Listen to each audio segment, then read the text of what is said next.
কেন রে দুনিয়ায়, শান্তি কেন নাই রে দুনিয়ায়? হে ভাবক ভেবে দেখো বসে নিরালায়, গজব কেন রে দুনিয়ায়?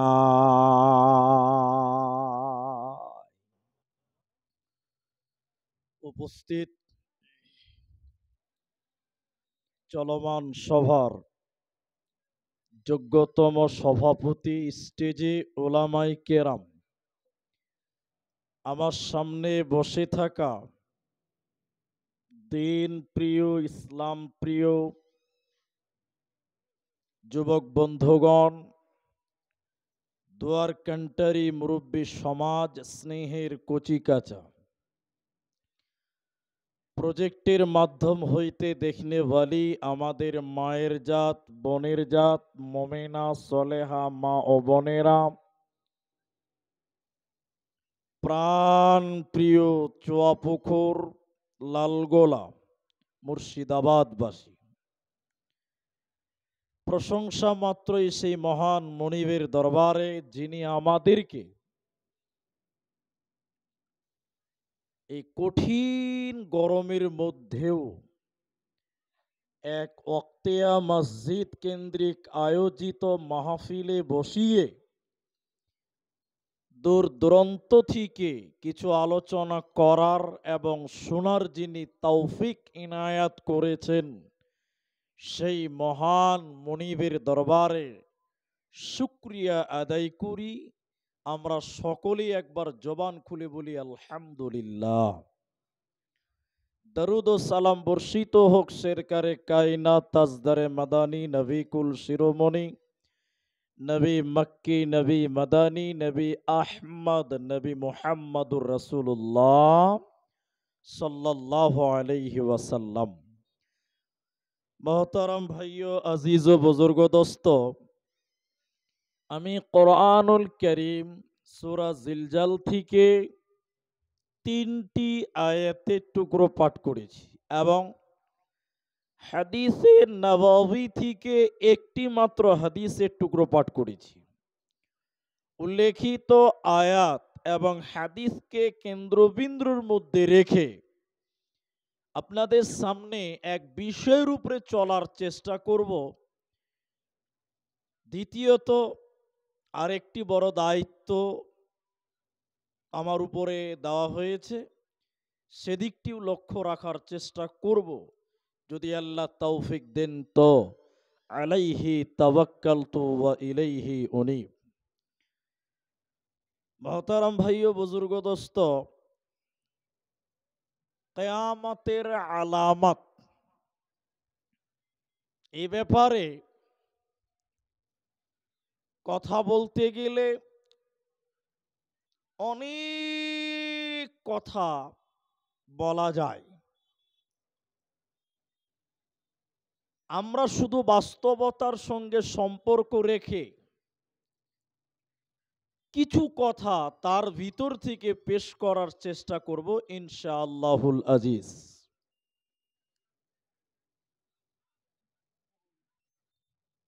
মুহাম্মাদুর রাসূলুল্লাহ সাল্লাল্লাহু আলাইহি ওয়াসাল্লাম তিনি কিছু নিদর্শন বলেছেন পৃথিবী ধ্বংসের লক্ষণ। পৃথিবী ধ্বংস হয়ে যাওয়ার কিছু নমুনা তিনি বর্ণনা করেছেন। কিছু কিছু ফিতনার কথা নবী মুহাম্মদ সাল্লাল্লাহু আলাইহি ওয়াসাল্লাম বলেছেন। সেই ফিতনাগুলো সংঘটিত না হওয়া পর্যন্ত পৃথিবী ভাঙবে না, কিয়ামত হবে না। সেই ফিতনাগুলো আপনাদের সামনে সংক্ষিপ্ত আকারে কিছু তুলে ধরার চেষ্টা করব ইনশাআল্লাহ। তন্মধ্যে জগতে মারামারি, হানাহানি, আত্মীয়তার বন্ধন ছিন্নকারী এই অবস্থাগুলো পৃথিবীতে না ঘটা পর্যন্ত কিয়ামত হবে না। এটি হাদিস আপনাদের সামনে বলি, তাহলে আপনারা একটু অনুমান করতে পারবেন। নবীজি বললেন ওয়াকসার আল হারাজু, সমাজে মারামারি, কাটাকাটি, হানাহানি বেড়ে যাবে। হাত্তা ইয়াকতুলা রাজুলুন জারাহু, নবীজি বললেন মারামারি এমন ভাবে হবে যে মানুষ তার আপনজনকে হত্যা করবে, মার্ডার করবে, খুন করবে।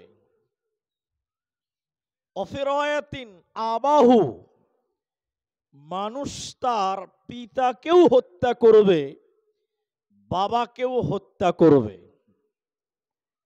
বর্ণনাকারী আবু মুসা তিনি বলছেন, আল্লাহর নবী মুহাম্মদ সাল্লাল্লাহু আলাইহি ওয়াসাল্লাম, আপনি বলেন কি মানুষ তার আব্বাকে মারবে? মানুষ তার নিজের জন্মদাতা পিতাকে হত্যা করবে? মানুষ তার নিজের আপনজনদের সঙ্গে মারামারি করবে? তখন কি আমাদের বিবেক, চেতনা, আমাদের বিবেক, বুদ্ধি, জ্ঞান আমাদের কি কোনো কাজ করবে না? আল্লাহ রসুল বললেন লা, না, করবে না। প্রায় মানুষদের অবস্থা এরকম হবে, প্রায় মানুষের বিবেককে তুলে নেওয়া হবে। এই এই এই সমস্যাগুলো আপনারা একটু জবান খুলবেন, আপনারা একটু বলবেন, আমি আপনাদের জিজ্ঞাসা করব, একটু মিলিয়ে নিতে চাই। আপনারা যারা বসে আছেন বলেন, এখন দুনিয়াতে দিন দিন মারামারি কমছে না বাড়ছে? একটু বলেন। বাড়ছে। এখন মারামারি বাড়ছে মানে ভাইয়ে ভাইয়ে মারামারি করে জেল খাটে, এরকম সিচুয়েশন আমাদের দেশে এখন হচ্ছে কি হচ্ছে না ভাই? বাপ বেটাতে মারামারি করে কেসাকিসি হয়ে জেল খাটছে, এমনও ঘটনা বর্তমান সময় লক্ষ্য করা যাচ্ছে কি যাচ্ছে না ভাই? যাচ্ছে। এই সমস্যাগুলো আপনি দেখবেন না দেখা পর্যন্ত কিয়ামত হবে না। আল্লাহর নবী মুহাম্মদুর রাসূলুল্লাহ সাল্লাল্লাহু আলাইহি সাল্লাম এই ব্যাপারে আরো স্পষ্ট করে বলেছেন। নবীজি বললেন, শোনো, অতদিন পর্যন্ত কিয়ামত হবে না যতদিন পর্যন্ত পৃথিবীতে দাজ্জাল না আসবে। একটা লম্বা হাদিসের একটা শব্দ শুধু নিলাম। হযরতে হুযায়ফা রাদিয়াল্লাহু তাআলা আনহু তিনি বললেন, আমরা মসজিদের ভিতরে আলোচনা করছিলাম, কিয়ামত সম্পর্কে আমরা আলোচনা করছিলাম, পৃথিবী ভেঙে যাবে কখন তা নিয়ে আমরা গবেষণা করলাম, আলোচনা করছিলাম। এমন সময় বিশ্ব নবী মসজিদে এসে বললেন, বলো হে হুযায়ফা, কি ব্যাপারে তোমরা আলোচনা করছো? বলো, কি নিয়ে তোমরা একে অপরে বলা বলি করছো? বলো, কিসের ব্যাপারে তোমাদের আলোচনা চলছে? বলো। হযরতে হুযায়ফা বলেন, ইয়া রাসূলুল্লাহ, আমরা কিয়ামত সম্পর্কে আলোচনা করছিলাম। আমরা পৃথিবী কখন ভাঙবে, কিয়ামত কখন হবে, এই বিষয়ে আমরা আলোচনা করছিলাম। বিশ্বনবী বললেন, শুনে নাও, যতদিন পৃথিবীতে 10টা আলামত না দেখতে পাবে, যতক্ষণ পর্যন্ত পৃথিবীতে 10টা জিনিস তোমরা না দেখবে, অতদিন কিয়ামত হবে না, হবে না, ঘটবে না। ওই 10টার ভিতরে প্রথম নাম্বার নবী বললেন আদ-দুখান, দ্বিতীয় নম্বর বলছে আদ-দাজ্জাল।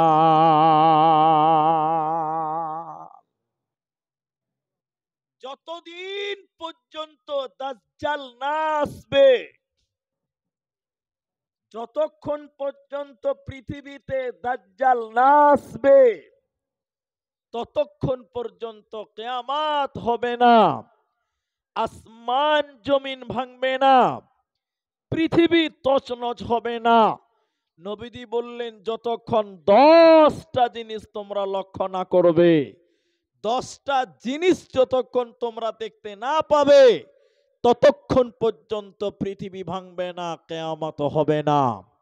তার দ্বিতীয় নম্বর নবীজি বলেছেন আদ-দাজ্জাল, যতক্ষণ পর্যন্ত দাজ্জাল না আসবে। বন্ধুরে আমার, দাজ্জাল একটা ব্যক্তির নাম, দাজ্জাল একজন ব্যক্তির নাম। সে দাজ্জাল এই উম্মতের জন্য সবচেয়ে বড় ফিতনা। নবীজি বললেন, শোনো, আমি বেঁচে থাকতে যদি দাজ্জাল আসে, আমি একাই তার জন্য যথেষ্ট। শুনে নাও দাজ্জালের ব্যাপার, নবীজির ভবিষ্যৎবাণী শোনো। নবীজি মসজিদের ভিতরে লোকদেরকে নিয়ে বলছিলেন, শোনো, আমার উম্মতের জন্য সবচেয়ে বড় ফিতনা হলো দাজ্জালের ফিতনা। নবীজি দাজ্জাল সম্পর্কে মসজিদের ভিতরে এমন ভাবে আলোচনা করলেন, এমন ভাবে বললেন, সাহাবীরা মনে করলেন দাজ্জাল বোধহয় মসজিদের আশেপাশে বাগানে লুকিয়ে আছে। নবীর সামনে থেকে সাহাবীরা বের হয়ে চলে গেল, মসজিদের আশেপাশে বাগানে দাজ্জাল খুঁজতে গেল। লোকেরা দাজ্জাল খুঁজতে খুঁজতে দাজ্জাল না পেয়ে আবার তারা মসজিদে নবীজির সামনে ফিরে এলো। এদিকে দেখেন, নবীজি বললেন, এই লোকেরা, ও আনসার মুহাজিরেরা, এ আমার সঙ্গী সাথীরা, তোমরা কোথা গেছিলে বলো? তোমরা কোথায় গেছিলে তোমরা বলো? কোন জায়গা থেকে তোমরা এলে বলো? আমার সামনে থেকে তোমরা কোথায় গেছিলে তোমরা বলো? একটু এদিকে কর্ণপাত করেন, এদিকে দেখেন। নবীজির সাহাবীরা বললেন, হুজুর, আল্লাহর নবী আপনি যেভাবে দাজ্জালের কথা বললেন, তাতে আমি অনুমান করলাম, আমরা অনুভব করলাম দাজ্জাল বোধহয় মসজিদের কোনো আশেপাশে বাগানে লুকিয়ে আছে। এই জন্য আমরা দাজ্জাল খুঁজতে গেছিলাম। আশ্চর্য ব্যাপার, আমরা এত খোঁজাখুঁজি করলাম, কিন্তু আমরা দাজ্জাল দেখতে পেলাম না।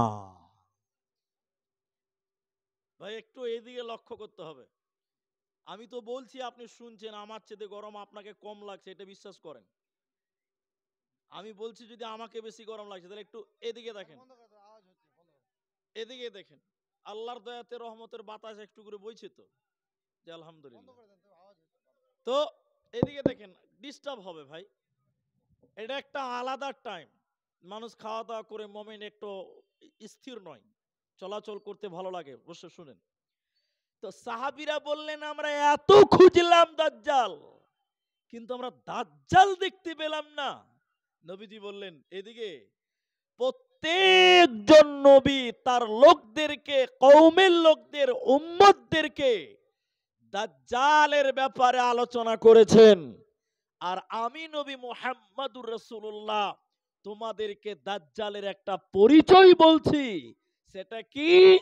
দাজ্জাল থাকবেন অন্ধ, আমাদের আল্লাহ থাকবেন, আমাদের আল্লাহ কিন্তু অন্ধ থাকবেন।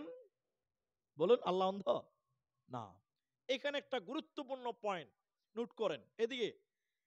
আল্লাহর নবী দাজ্জালের সঙ্গে আল্লাহর কম্প্রোমাইজ করতে গেলেন কেন? তার কারণ, দাজ্জাল দুনিয়াতে নিজেকে আল্লাহ বলবেন। তো আমাদের নবী আগেই বললেন, আমি তোমাদেরকে দাজ্জালের একটা পরিচয় বলি, দাজ্জাল থাকবে অন্ধ, আর আমাদের মনিব, আমাদের আল্লাহ, সে কোনোদিন অন্ধ হতে পারে না।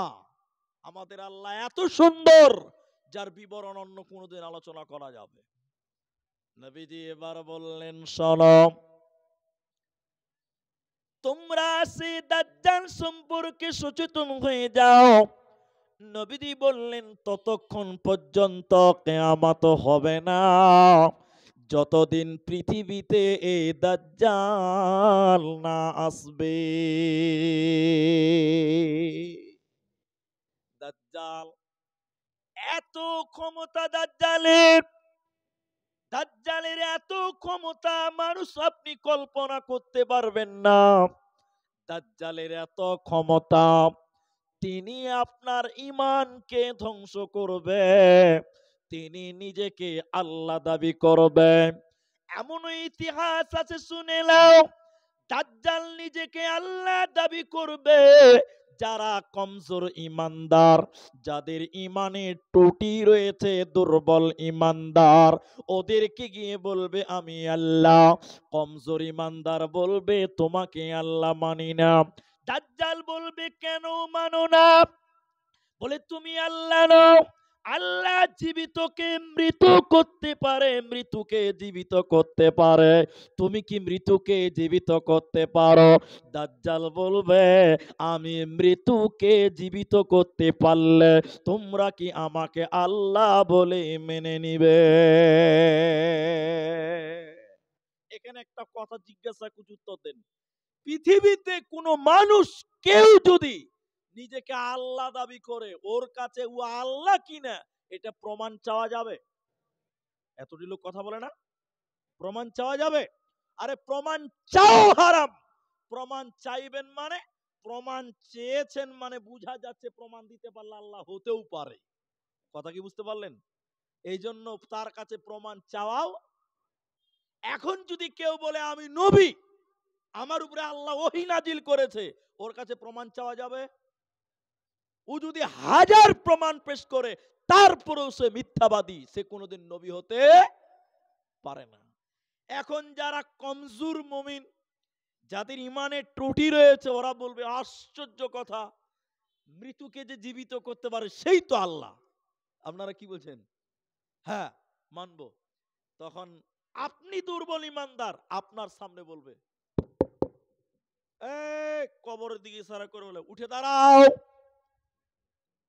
আপনার দাদু 90 বছর আগে মারা গেছে, সে সুন্দর কবর থেকে উঠে দাঁড়াবে, দাঁড়িয়ে বলবে পোতা, আমার ভাষা মুর্শিদাবাদের ভাষা মিলছে তো, পোতা আরে আমি তোর দাদু, আরে এটাই আল্লাহ, তুই সাজদা কর।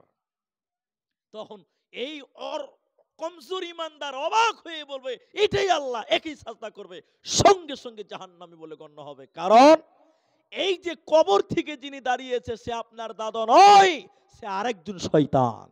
সে আরেকজন কে? শয়তান। দাজ্জালের ক্ষমতা কত?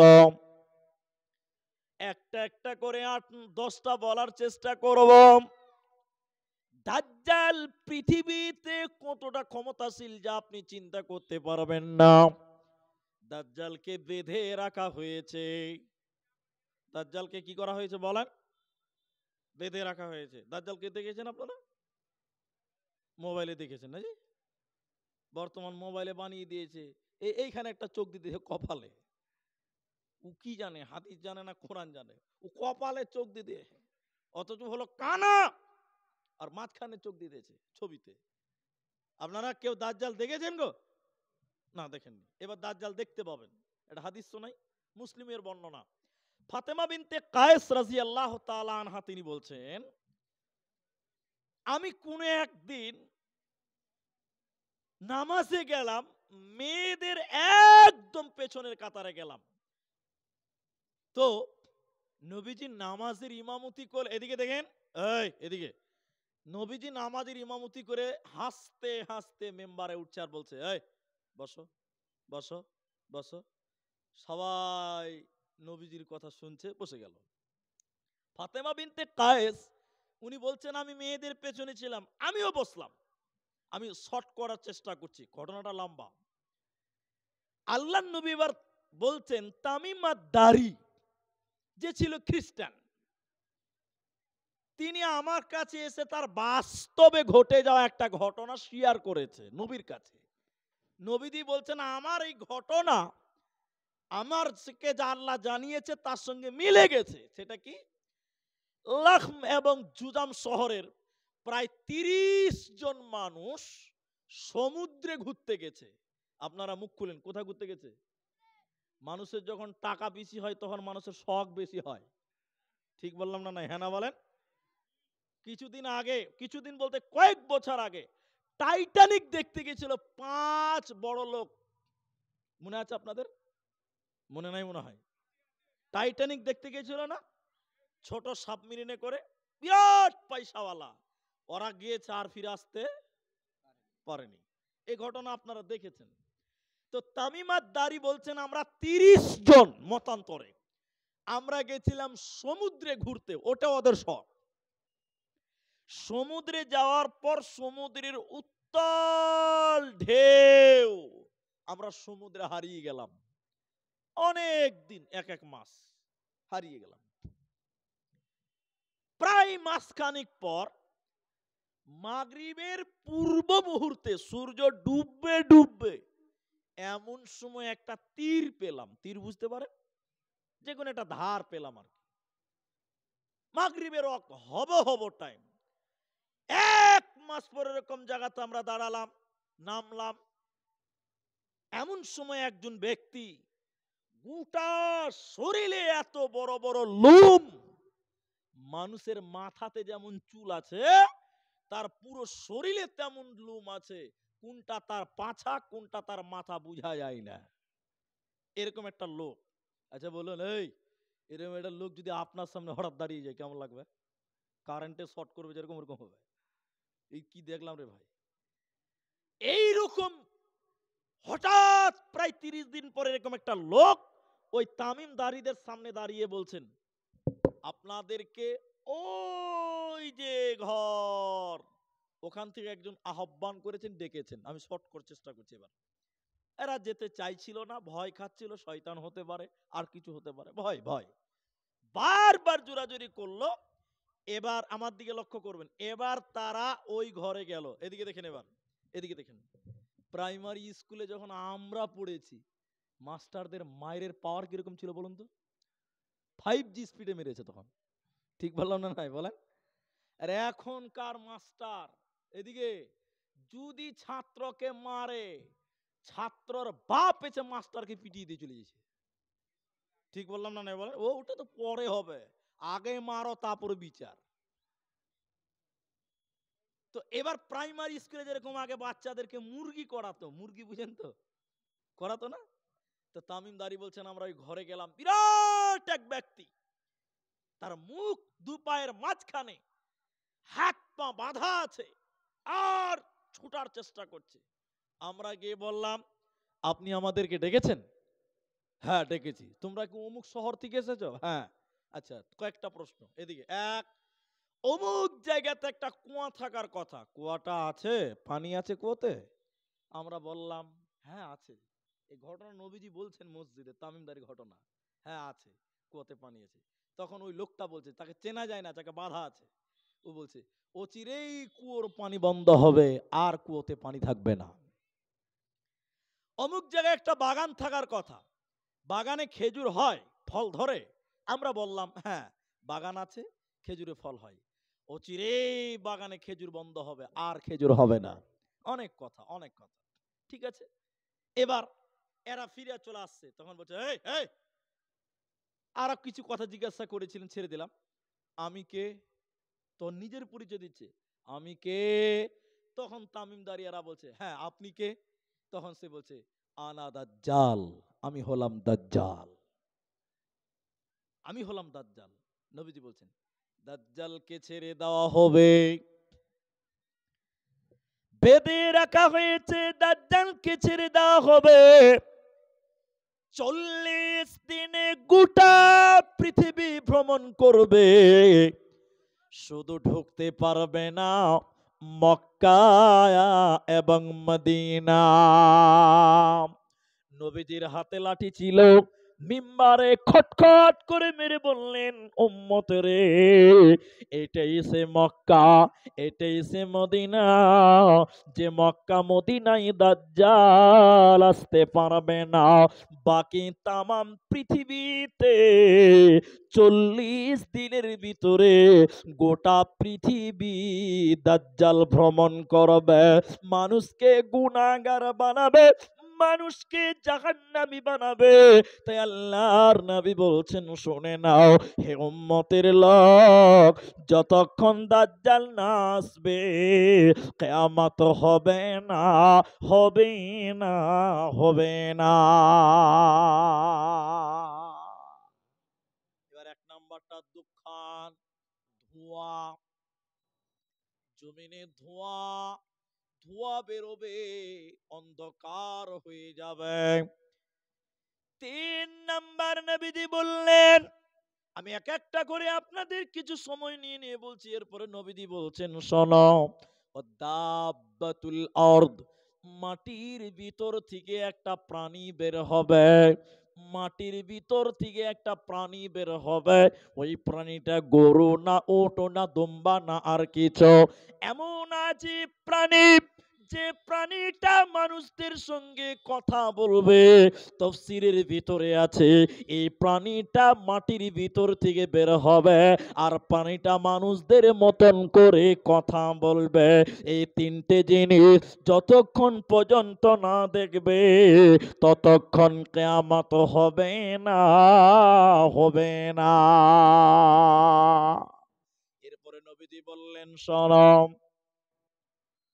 যতদিন পৃথিবীতে ঈসা আলাইহিস সালাম দুনিয়াতে না আসবে, মারিয়ামের বেটা ঈসা আলাইহিস সালাম যতক্ষণ না আসবে ততদিন কিয়ামত হবে না, হবে না। এটা হলো ফেসবুকের জামানা। কিছু কিছু মুলবি সাহেব বলছে, এটা আমিও দেখেছি, আপনিও দেখেছেন, অস্বীকার করা যাবে না। কিছু কিছু মুলবি সাহেব বলছিল যে 2027 সালে কিয়ামত হবে, ফেসবুকে দেখেছেন, হ্যাঁ না বলেন?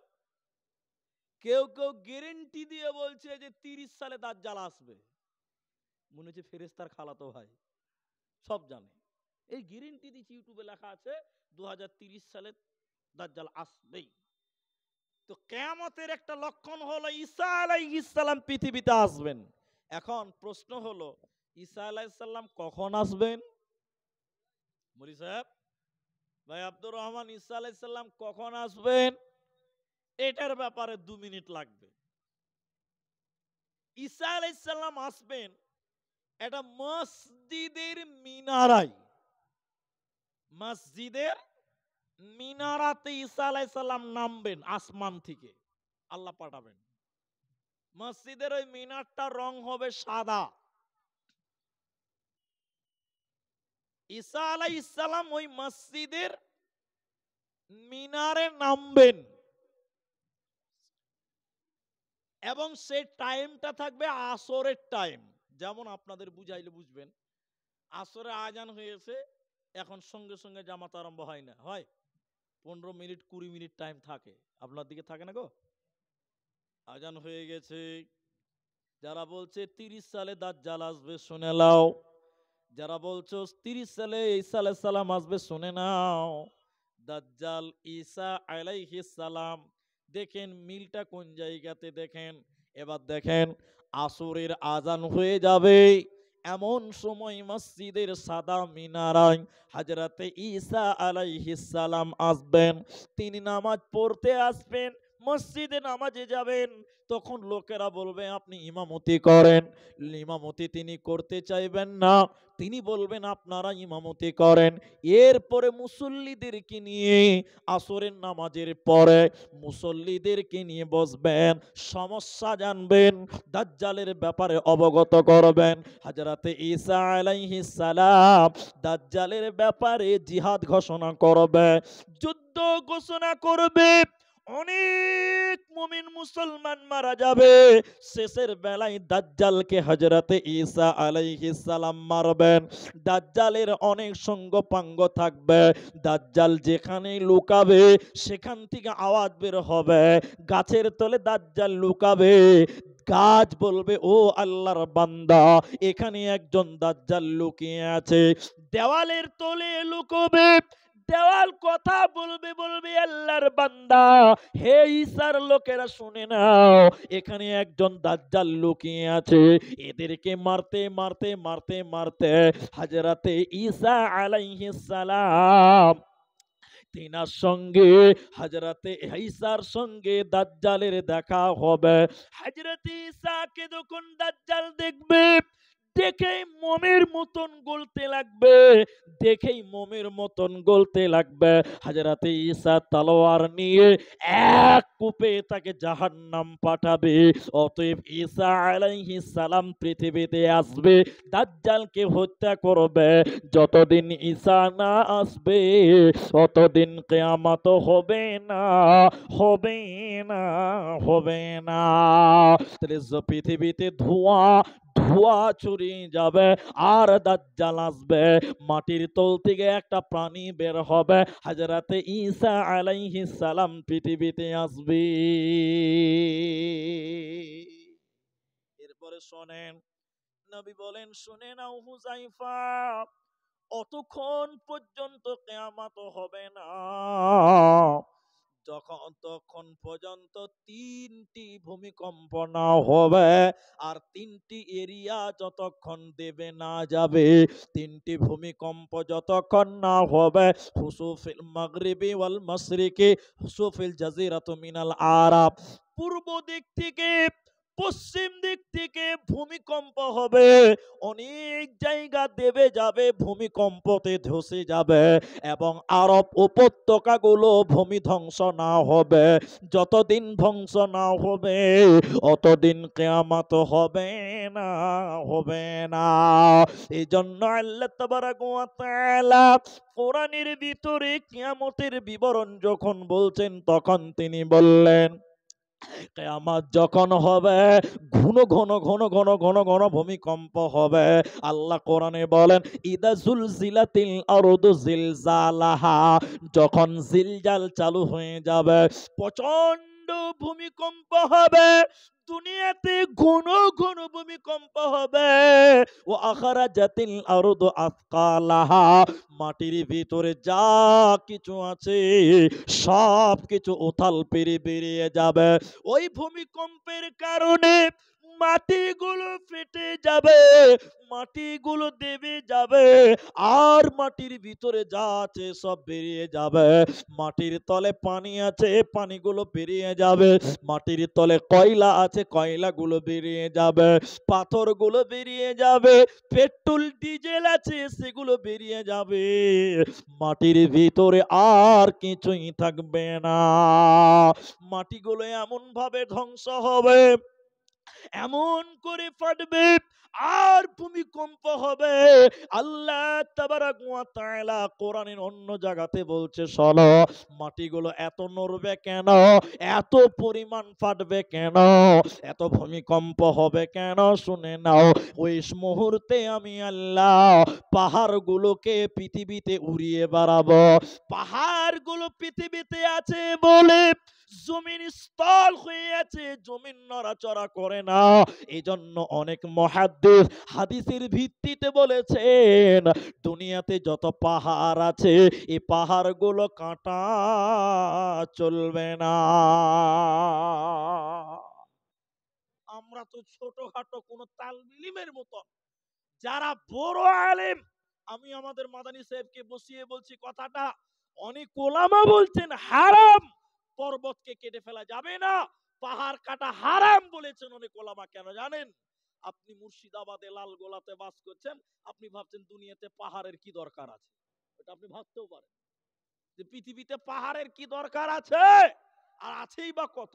আপনি একটু আগে চলে যান, এই আমাদের আসামের দিকে আগিয়ে যাবেন, জলপাইগুড়ি ঢুকে যান, দেখবেন দার্জিলিং পাহাড় আর পাহাড়, পাহাড় আর পাহাড়।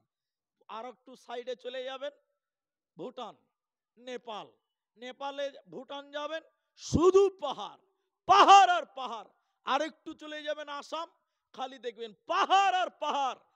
কত যে পৃথিবীতে পাহাড় আছে আল্লাহ আলাম, আল্লাহ ভালো জানেন, এত পাহাড় আছে।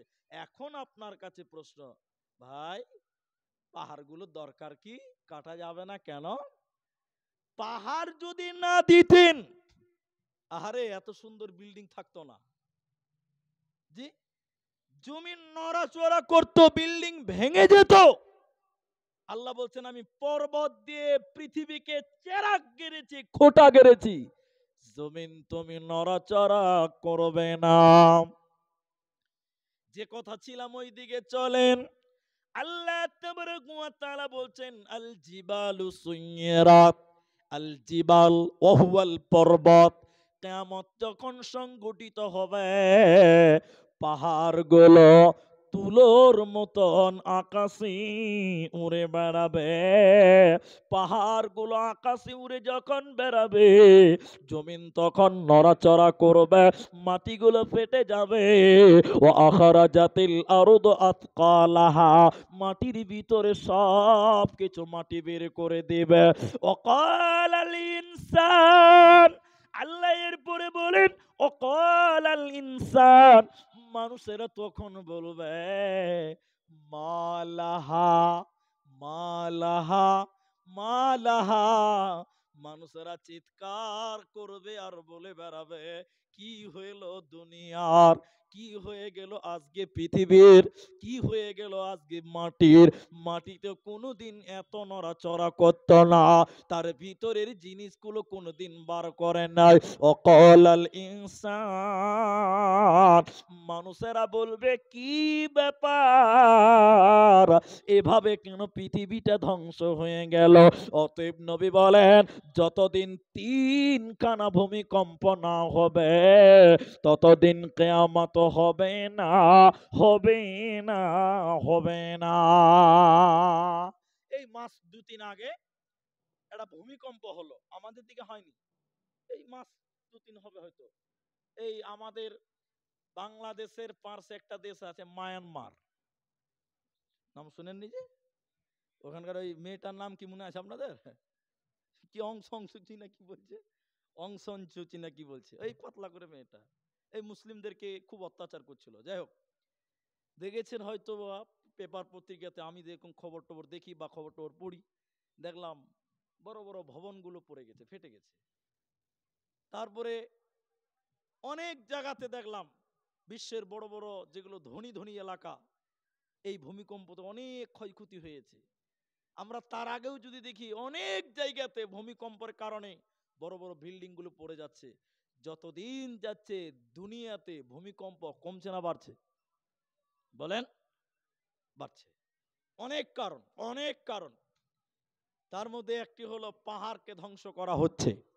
আজকে বিভিন্ন জায়গায় দেখেন পাহাড় কেটে কেটে কেটে কেটে কেটে নষ্ট করা হচ্ছে, রাস্তা করা হচ্ছে, বাসস্থল জায়গা করা হচ্ছে। এটা একটা কারণ হতে পারে। এরপরে নবী বলেন ইয়াজুজ এবং মাজুজ, তারা যতদিন পৃথিবীতে না আসবে অতদিন কিয়ামত হবে না, হবে না। এরপর নবী বললেন যতদিন পশ্চিম দিক থেকে সূর্য না উঠবে অতদিন কিয়ামত হবে না, হবে না। আপনারা একটু উত্তর দেন, একটু বলেন, এখন সূর্য কোন দিকে উঠে, পশ্চিম না পূর্ব? পূর্ব দিকে উঠে। একদিন আপনারা কল্পনা করেন, আমার সঙ্গে কল্পনা করেন, একদিন ধরেন এখন তো রাত 12টা না বাজলে কেউ ঘুমায় না, ঘুমান আপনারা? 12টা নরমাল হয়ে গেছে। এখন আপনারা আমার সঙ্গে কথা বলেন, মনে করেন 12টায় ঘুমালেন, বলেন কটায়? ফজরের নামাজ তো পড়েন না, এটা তো বেশিরভাগ লোক ফজরের নামাজ পড়েন না। এবার দেখেন, সকাল 8টায় উঠলেন, উঠে দেখছেন এখন পর্যন্ত সূর্য উঠে নাই। আচ্ছা বলেন, তখন আপনার ভিতরটা কেমন করবে? ভালো লাগবে না খারাপ লাগবে? এটা কথা বলে না যে ভাই। সকাল 8টায় উঠে দেখছেন আজকে সূর্য পশ্চিমে, পূর্বে তাকিয়ে দেখছেন সূর্য নাই। হাঁকা বাঁকা করে বলছে, চাচা কি ব্যাপার, খালু কি হলো গো? খানিকক্ষণ 30 মিনিট পর পশ্চিমে তাকিয়ে দেখছে পশ্চিম দিক থেকে সূর্যটা উঠছে। সেদিন বলেন আপনার অবস্থাটা কেমন হবে বলেন? সেদিন বলেন আপনার সিচুয়েশনটা, আপনার অবস্থাটা কেমন হবে? যেদিন হঠাৎ দেখবেন আপনার সামনে উল্টো দিক থেকে উল্টো দিক থেকে উল্টো দিক থেকে সূর্য উঠছে। সেদিন কি করবেন? তওবা করবেন? সেদিন কি করবেন? ক্ষমা চাইবেন? আরে, সব রাস্তা বন্ধ হয়ে যাবে। নবীজি এটা চূড়ান্ত ভাবে বলেছেন। 10টা কথা বলেছেন, তার মধ্যে এটি একটি, যে পূর্ব দিক থেকে সূর্য উঠবে না, পশ্চিম দিক থেকে সূর্য উঠবে। এটা বুখারীর বর্ণনা, মুসলিমের বর্ণনা। সেদিন কি হবে বলেন? অতদিন কিয়ামত হবে না। এরপরে নবীজি বললেন, শোনো, লাল এটা ধোঁয়া মানুষদেরকে হাঁকাতে হাঁকাতে মেহশার পর্যন্ত পৌঁছে দেবে। অতদিন পর্যন্ত এ ঘটনাগুলি যতদিন পর্যন্ত না ঘটবে অতদিন কিয়ামত হবে না, আসমান জমিন ভাঙবে না। অতএব পৃথিবীর দিকে তাকিয়ে দেখো, কিয়ামত বেশি দূর না। এরপরে নবীজি বললেন, শোনো, ইমাম তিরমিজি 2211 নম্বর হাদিসে নবীজি বলছেন, পৃথিবীতে যতদিন 15টা আলামত না দেখবে পৃথিবী ভাঙবে না, পৃথিবী ধ্বংস হবে না। যতদিন 15টা আলামত না দেখবে। অনেক মুহাদ্দিস হাদিস থেকে যঈফ বলেছেন, কিন্তু অনেক হাদিসের উপরে ইঙ্গিত করে বোঝা যায় 15টা আলামত। সেগুলো কি? নবীজি বলছেন, ইদাত্তু খিদাল ফাইয়্যিতু ওয়ালান, যতদিন পর্যন্ত পৃথিবীতে জনগণের টাকা, গরিবের টাকা, সরকারি সম্পদ যতদিন দায়িত্বশীলেরা লঙ্ঘন করে না খাবে, আর যতদিন পর্যন্ত গনিমতের মাল লুটপাট না করবে, অতদিন পর্যন্ত কিয়ামত হবে না, হবে না। একটু আপনারা মুখ খুলেন, এদিকে বলেন, এখন সরকারি মাল আমরা আপনারা জনগণ যারা ঠিকঠাক মতন পাওয়া যায় এখন? আপনারা ভয় খেয়েছেন নাকি? যে ভাই এটা মুখ খুলেন, এখন ঠিকঠাক মতো মিলছে জি? পাওয়া যায় না। তো আগে পাওয়া যেত না, এখনই পাওয়া যাচ্ছে, মাশাআল্লাহ। হাজি, এটা খবর আপনাকে বলি তাইলে, জাগো নিউজ 24, এই তো ওয়েবসাইট আছে আমার কাছে, একটা খবর প্রকাশ হয়েছিল। এটা আমি কয়েকবার বলেছি, আবার এখন তা আবার রিপিট করছি, আপনারা খালি বলেন তাইলে বুঝবো। লিখেছে কাগজে, ওই ওয়েবসাইটে লিখেছে, আমাদের এলাকার নেতা গরিবের পায়খানা খেয়ে লেগেছে। নাউজুবিল্লাহ বলবেন না যে ভাই। তখন আপনি বলছেন যে পায়খানাতেও খেয়ে লেগেছে, ছি ছি ছি ছি। হাজি ভাই এটুকু বলেন, পায়খানা খাওয়া যাবে? এরা কথা বলে না খাওয়া যাবে? বলছে গরিবের পায়খানা খেয়ে লেগেছে, বলুন নাউজুবিল্লাহ। তখন হেডলাইন এটা, এবার ভিতরে কি আছে দেখতে হবে। হেডলাইন খুঁজতে গিয়ে দেখলাম যে না, ঠিকই আছে, কথা ভুল নয়। আসলে গরিবের পায়খানা ওটা নয়, সরকার, কেন্দ্র সরকার গরিবের বাড়ি প্রতি একটা করে পায়খানা ঘর দিয়েছে। কি দিয়েছে বলেন? এখনকার মেম্বার প্রধান, আমি এখানকার কথা বলছি না, আবার ঝামেলা লাগায়েন না। এখন অধিকাংশ মেম্বার প্রধানেরা গরিবের পায়খানা ঘরকে খেয়ে লিছে। খেয়েছে কি খেয়েছে না? হ্যাঁ না বলেন? খেয়েছে। আল্লাহু আকবার। 2-4 বছর আগের আরেকটা ঘটনা আপনাকে বাস্তব কথা বলছি, বাস্তব। এই যে একটা রাস্তা, আমি পণ্ডিতপুর দিয়ে এলাম ভিতর দিয়ে, আপনাকে আমি যেটা বুঝাচ্ছি সেটা শুনেন। এটা গ্রাম, ওটা চাচল থানা পড়বে, মালদা জেলার চাচল থানা। 2-4 বছর হলো আর কি। আমি গাড়ি নিয়ে যাচ্ছি জলসাতে, গোটা আম বাগানের ভিতরে রাস্তা, আলহামদুলিল্লাহ মাশাআল্লাহ, সুন্দর রাস্তা, আম বাগান, ওদিকে আম খুব আছে মালদাতে। এবার ধানের জমি, ধানের ক্ষেত, যা বলেন আপনার আর কি, মাশাআল্লাহ খুব সুন্দর রাস্তা, পিচ করা আছে। হঠাৎ করে ওই মাঠে ধানের জমির মাঝখানে দু তিনটা বাড়ি আছে, দুটা হতে তিনটা বাড়ি হবে। ওই বাড়ির সামনে রাস্তা এত খারাপ, এত খারাপ, এত খারাপ, মারুতির তলা ঠেকে যেছে, এত খারাপ। তো এটা নিজের মনে একটা প্রশ্ন জাগবে, আপনারা হ্যাঁ না বলেন, জাগবে না ভাই? আরে আমের বাগানের রাস্তা ভালো, ধানের ক্ষেতের রাস্তা ভালো, আর এখানে দু তিনটা বাড়ি আছে, এখানেই খারাপ। এটা ব্যাপারটা কি রে? গাড়ি কোন রকম করে উঠানো হলো, তাও ঠেকে গেল। গাড়ি দাঁড়ালো, একটা লোককে বললাম যে ভাই এই গরমের দিন, এই ঠান্ডার দিন জ্যাকেট মেকেট গাইতে, চাদর টাদর গাইতে আছে, অমুক গ্রামে যাবো, রাস্তাটা কোনটা লিখে দিল। তখন বলছে ভাই গোটা রাস্তাটা ভালো, বাগানের রাস্তা ভালো, জমি ক্ষেতের ভালো, এই আপনাদের এই দু তিনটা বাড়ির সামনে রাস্তা এত খারাপ কেন? যে এখন যে প্রধান হয়েছে কিনা, ওই প্রধানকে তিনটা বাড়ির লোক ভোট দেয়নি, ওই লিগে রাস্তাটুকু করেনি। বলেন ও মানুষ না জানোয়ার? ও মানুষই নয়, ও মানুষই নয়, ও মানুষ। অথচ সরকার সবার জন্য ওই এলাকায় রাস্তা করতে বলেছিল, বলেনি? আল্লাহ রাসূল বলছেন দেখবে গনিমতের মাল, ফাইয়ের মাল যখন দেখবে লুটপাট করে আপন সম্পদ মনে করে খাবে, যতক্ষণ এগুলো না দেখবে ততদিন কিয়ামত হবে। ওয়াল আমানাতু মাগনামান, নবী বললেন যতদিন আমানতের খেয়ানত না হবে।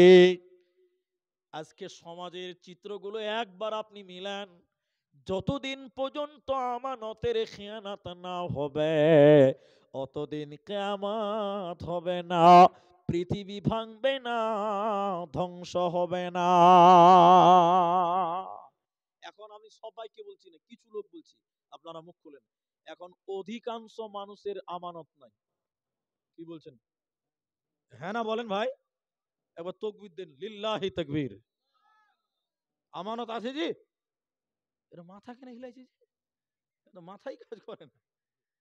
হাজি, মুর্শিদাবাদের লোক নাকি খুব চালাক লোক শুনছি, মাথার ওজন 5 কেজি আর জিহ্বার ওজন 200 গ্রাম।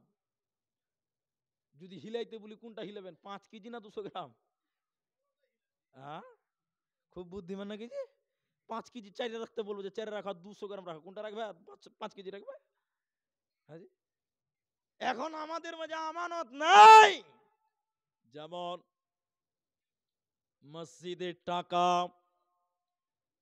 বাইতুল মাল, আপনার কিনা মাদ্রাসার ক্যাশিয়ার, প্রতিটি গ্রামে একটা বাইতুল ফান্ড আছে, গ্রামে আছে কিনা জানি না, বাইতুল ফান্ড। আর মসজিদের কিছু টাকা একটা ক্যাশিয়ার হয়, অনেক ক্যাশিয়ারকে দেখতে পাওয়া যায়, ওর কাছে যখন আমানত রাখা হয় আমানত ঠিকভাবে পালন করে না। দেখবেন দেখবেন, এই আমার দিকে দেখবেন, মসজিদে জালসা করেছি, 9 লক্ষ টাকা আদায় হয়েছে, আমি নাম বলছি না, 9 লক্ষ টাকা আদায়। ক লক্ষ বললাম? 9 লক্ষ। জালসার পরের দিন মিটিং ফিটিং করে কেসিআরকে জমা দিয়ে দিয়েছে, কাজ টাজ করা হবে। মসজিদের জালসা, কেসিআর ভদ্রলোক কত আমানতদার খালি দেখালেন। রাস্তার পাশে স্ট্যান্ডে 1.25 কাঠা জায়গা বিক্রি হবে, ওর কাছে টাকা নাই, ওই মসজিদের জালসার টাকাতে জায়গা কিনে নেয়। এবার গাওয়ালা বলছে কেসিআর সাহেব, ওই দেওয়ালের রং গুলো খুলে খুলে পড়ে গেল, মসজিদের রং টং করতে হবে। ভাট, তোরা টাকা খালি নয় ছয় করতে চাচ্ছিস, টাকাটি আছে থাক, পরে কাজ করা যাবে। আসলে আপনারা বলেন টাকা আছে, সবাই বলেন টাকা আছে, টাকার কুটকুটি শুদ্ধ মেরে দিয়েছে, আমানত নাই।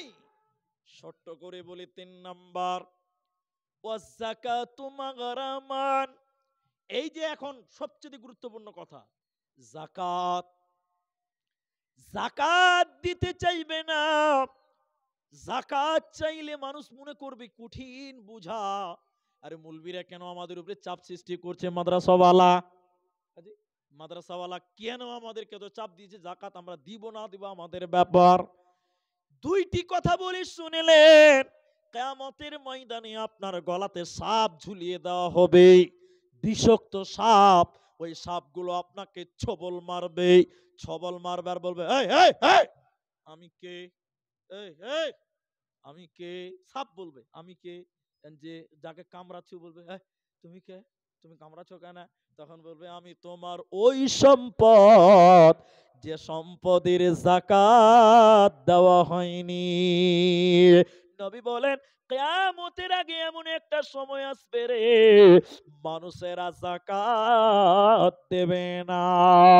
সুনানি ইবনু মাজাহ, ইবনু মাজাহ শরীফের হাদিস। এদিকে ভাই, এখন দিন দিন বৃষ্টি কমছে না বাড়ছে? আরে মুর্শিদাবাদের লোক মুখ খুলেন, কমছে না বাড়ছে? এমনও কথা শুনেছি মুর্শিদাবাদে এসে পাট চাষ করেছে, পাট ঝাঁক দেওয়ার পানি নেই। এরকম ঘটনা ঘটেনি আপনার দিকে ভাই? আরে মাটির তলে এমনি পাট পুঁতে রেখে দিয়েছে, পচবার জন্য পানি নাই। হয়েছে কি হয়নি? আমাদের মাথার আমাদের শিক্ষকের শিক্ষক হতে পারে এরকম আলেম বসে আছে, ইবনু মাজাতে হাদিস আছে।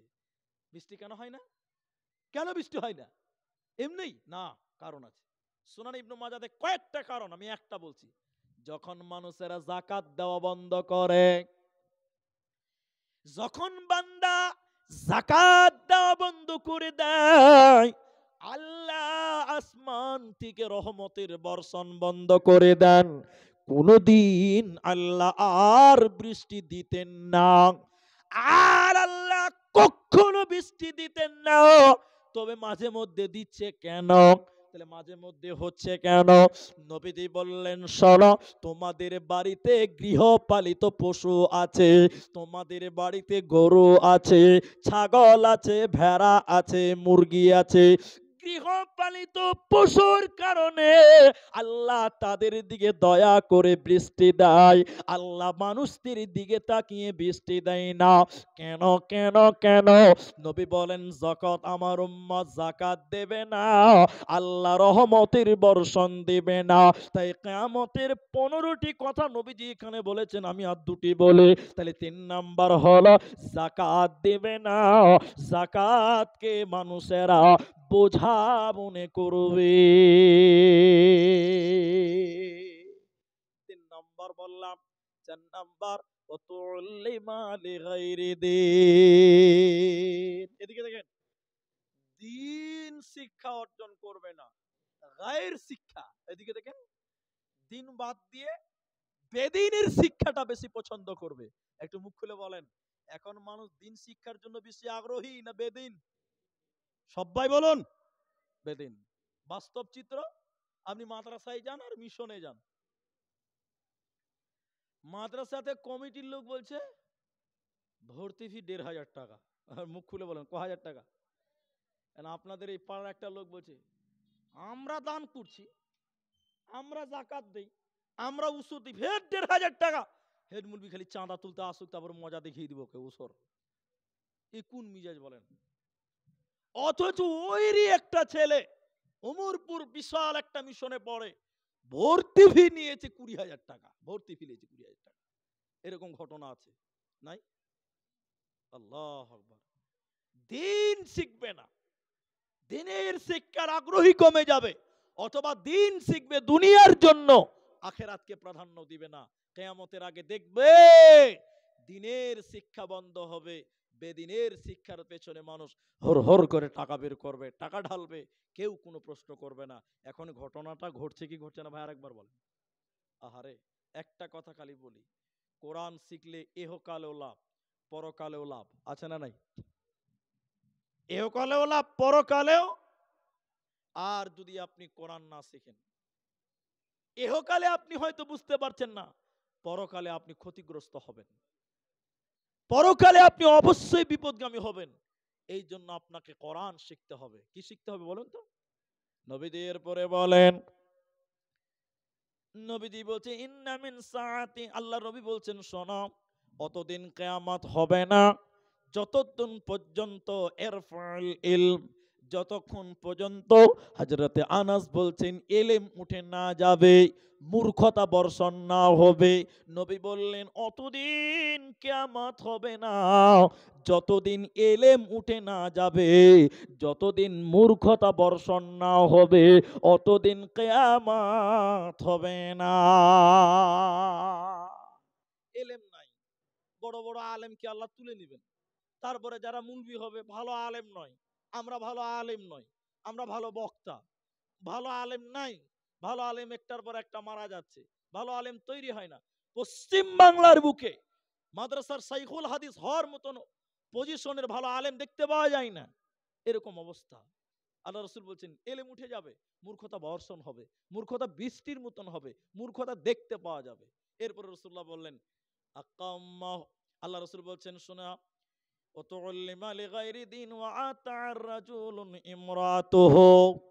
এদিকে দেখেন, যে হাদিস দুটি বলছি একসঙ্গে অ্যাপ্রোচ করেন। আল্লাহ রাসূল বলেন ইরফাউল ইলম, এলেম উঠে যাবে, নাই বিদ্যা থাকবে না, মূর্খতা বর্ষণ হবে। এরপরে আল্লাহ রাসূল বললেন পুরুষদের চরিত্র হবে তারা মেয়েদের কথা মতো দুনিয়ায় সংসার করবে। এখন আপনারা বলেন, এদিকে এদিকে সবাই বলেন, এখন মানুষ, পুরুষ মানুষেরা বউর কথাই চলে, বউ আপনাদের কথাই চলে? সবাই বলুন। এখন আমরা বউর কথাই চলি, আমাদের বউ আমাদের কথাই চলে ভাই? চলেন, একটা লোক খালি জোরে বলছে, বাকিগুলো মুখ খুলছে না। আরে অনেক মানুষ এখানে দুঃখে আছেন, আরে আমার স্ত্রী কথা বলে শুনে না, শুনে না। আপনার স্ত্রীকে আপনি একটা বলবেন, আপনার স্ত্রী পাঁচটা বলছে, এখন বলছে না ভাই? বহুত দুঃখ। আল্লাহ রাসূল বলেন কিয়ামত লক্ষণ দেখে নাও, স্ত্রীদের দাসত্ব করবে, স্ত্রীরা আনুগত্য করবে না স্বামীদের। এই জন্য আপনাকে আমাকে আনুগত্যশীল হতে হবে, আপনাকে আমাকে আনুগত্যশীল হতে হবে, ঠিক আছে, কিন্তু মা আমার, আপনি স্ত্রী, আপনি স্বামীর ইতাআত করেন, স্বামীর সেবা যত্ন করেন, স্বামীকে আপনি গোলাম বানাতে পারেন না, এটা চলে না। আল্লাহ রাসূল বলছেন কিয়ামতের আলামত হলো বিবিদের গোলাম হবে পুরুষেরা। এখনকার মরদের একটা কথা বলি, এদিকে দেখেন, এদিকে দেখেন, আপনি বাড়িতে আছেন, আজকে আপনার স্ত্রী বাড়িতে থাকে, আপনি কামাই করেন, আপনি বাড়িতে যে দেখবেন সব বাড়িতে যা চলছে হুকুমাতি, সব আপনার স্ত্রীর কথাতে চলছে, একটু হ্যাঁ না বলেন। বাস্তব চিত্রটা খালি বলছি। ওনার মতন একটা হেড মাওলানা আমাদের শিক্ষক আমাকে বলছে যে এই এই চলো আদায় যেতে হবে, আদায়। ও আগেকার জামানার কথা বলছি, ধান আদায়, চাল আদায়, এগুলো আদায় করতে হতো। আমাদেরকে নিয়ে গেছে, এবার আমরা তালবিলিম ছোট ছেলে, হেড মাওলানা বলছে এই আব্দুর রহমান চলো তো বাবু, দরজা বাড়ি দাও। সকাল তখন 8টা 7টা বাজে। এবার আমার মতন আমার সঙ্গে আরেকজন আছে, এই এই এই বাড়িতে যাওয়া দিচ্ছে, খটখট করে আওয়াজ, ভিতর থেকে বলছে কে, তা বলছে বের হন। তো বেরিয়ে দেখছি হেড মাওলানা দাঁড়িয়ে আছে, তো হেড মাওলানাকে সবাই চিনে। তারপর হেড মাওলানা বলছে আমরা ভবানীপুর মাদ্রাসা থেকে এসেছি, আদায় এসছি, বলো কি দিবে, বলো টাকা দিবে না ধান দিবে না চাল দিবে না কি দিবে। ওই ছেলেটা গামছা পড়ে আছে, ও বলছে যে মুলি সাহেব একটু থামেন, একটু থামেন, আমি বাড়ি থেকে আসছি আপনাকে বলছি। ও যখন বাড়ির ভিতরে গেছে, আমরা তাল বিলিম খুব বদমাশ বুঝলেন, আমরা জানলাতে শুনছি যে বাড়ির ভিতরে কি বলছে। ও খ্যাপার স্ত্রীকে যে বলছে হেড মুলবি এসছে, ক টাকা দান করব, ক টাকা দান করবে, এটা অনুমতি এখন স্ত্রীদের কাছে নেওয়া দরকার হয়ে গেছে। এখনকার পুরুষদের অবস্থা এরকম হয়েছে, কি বলছেন হয় নাই? আল্লাহ, অনেক কথা। শেষের বেলায় আরেকটা হাদিস আপনাদের সামনে তুলে ধরি, শর্ট করছি। এটা একটা মসজিদের জালসা, ভাই রুহুল আমিন তিনি আসবেন আমার পরেই। আমি আপনাদের আরেকটা কথা খালি বলে দেই, আল্লাহ রাসূল বলেন শুনে নাও, এটা মানুষ কবরের সামনে দিয়ে যাবে। হযরতে আবু হুরায়রা রাদিয়াল্লাহু তাআলা আনহু তিনি বলেন, এটা মানুষ কবরের সামনে দিয়ে হেঁটে যাবে, আর কবরের সামনে দিয়ে যখন পার হবে, এটা কবর দেখবে আর সে আফসোস করে বলবে এ কবরে কেন আমি গেলাম না, এ কবরে কেন আমাকে নেওয়া হলো না, এ কবরে কেন আমি গেলাম না। কেন কেন জীবিত মানুষ কবরে যেতে চাইছে কেন, জীবিত মানুষ কবরে যেতে চাইবে কেন? মুহাদ্দিসগণ বলছে শুনে নাও, পৃথিবীতে মানুষেরা এমন ফিতনা দেখবে, এমন ফাসাদ দেখবে, মারামারি হানাহানি দেখবে, ধর্ষণ জেনা ব্যভিচার দেখবে, চুরি ডাকাতি দেখবে, দাজ্জাল দেখবে বিভিন্ন রকম মুসিবত দেখে মানুষেরা বলতে বাধ্য হবে, আল্লাহ তুমি মরণ দাও, মরণ দাও। আমি যদি মরে যেতাম কতই না ভালো হতো, এই দুনিয়ার সমস্যা থেকে বেঁচে যেতাম। একজন জীবিত মানুষ মৃত্যু কামনা করতো, মৃত্যু চাইতো। অতএব শুনে নাও, কিয়ামতের আগে পৃথিবীতে শান্তি থাকবে না, পৃথিবীতে অশান্তিতে ভরপুর হয়ে যাবে। যেদিকে তাকাবেন শুধু সমস্যা। এজন্য কিয়ামতের লক্ষণগুলো হিসাব করে নাও। সাবধানে তাকিও মুমিন, ঈমান রাখা দায়। সাবধানে তাকিও মুমিন, ঈমান রাখা দায়। কিয়ামতের আলামত ভাবে বোঝা যায়। সাবধানে তাকিও মুমিন, ঈমান রাখা দায়। সাবধানে তাকিও মুমিন, ঈমান রাখা দায়। ভাইজান, এবার আপনাদের সামনে একটাই শুধু আবেদন করব। আমার এটা সিস্টেমের বাইরে, আমার অভিজ্ঞতাও সেরকম নাই, আমি এভাবে পারিও না খুব বেশি, তবুও চেষ্টা করছি মসজিদের জন্য। ভাইজান, আপনারা যারা দাঁড়িয়েছেন একটু কষ্ট নেবেন না, যদি বসার জায়গা থেকে বসে যান। এই প্রথম আপনাদেরকে বসতে বললাম, কেন যেটা মসজিদের জালসা। আমি আপনাদের কাছে অল্প টাইম, শুধু আমি এসেছি, এত গরমে বাড়ি থেকে বের হওয়া যায় না, এসেছি ভাই, গাড়ি নিয়ে এসেছি, দেখতে পেয়েছেন আমাকে, আমি কিছু বললাম। এবার আপনাদের কাছে একটা আবেদন করব, সেটা কি, এটা একটা মসজিদের জালসা, কিছু পেতে গেলে কিছু দিতে হয়, এটা একটা বাংলা কথা। তা আমি যখন এসেছি ভাই, আমি মৌখিক ভাবে একটু দোয়া দিব, আপনারা শুধু একটু আমিন বলবেন। কার আমিন যে আল্লাহর পছন্দ হবে, আমরা এখানকার কেউ সেটা জানি বলুন না। এই জন্য আমি একটু দোয়া দিব, আপনারা একটু আমিন বলবেন। শুধুমাত্র আপনাদের এই ওয়াক্তে মসজিদের জন্য, আল্লাহর কোনো বান্দা আছেন, আল্লাহর সেই জান্নাতের জন্য, আল্লাহর পরকালে লাভবান বান্দা হওয়ার জন্য, পরকালে আল্লাহর জান্নাতি মেহমান হওয়ার জন্য আপনাদের কাছে একটা বড় আবেদন।